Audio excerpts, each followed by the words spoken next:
PRP and the growth factor, the survival rate is up to 7 to 80%. Thank you very much, Ate Hero, and nice to see you again. Thank you so much. Again. Thank you. Thank you. Thank you.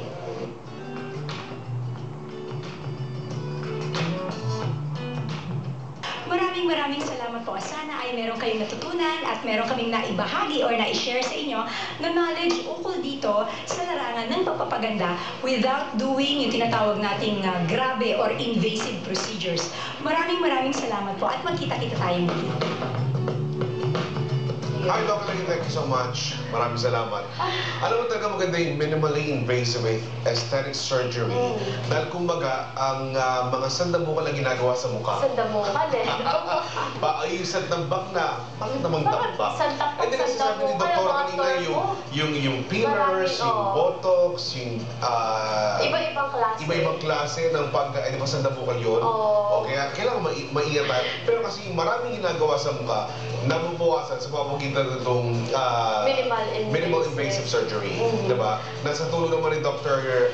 J. Galvez ay talagang na papakita niya na kung paano yung pamamaraan para dito. Pero ikaw, meron ka bang gustong baguhin sa landscape ng mukha? Kasi ako masaya na akong ganito yung tsura ko eh. Oo. Kung anong ibinigay sa akin, gano'n na talaga. Taas, no? Mahal mo. Wala din akong gustong wala nga! Kaya po. Kaya mo ako tinatanong, gusto mo ba? Wala! Ano pa babaguhin ko eh? Sabi ni Dr. J, very proportion. Ang mukha ko, pati ang nose, ang lips, ang eyes. Sa bagay, malaki naman talaga yung mga pati ng malaki katawan ko eh. Hindi natural, malaki. Sobra kayo, mas malaki ilong. Hindi lang po wrinkle removal treatment at mga products ang makatutulong sa iyo na tanggalin ang signs of aging.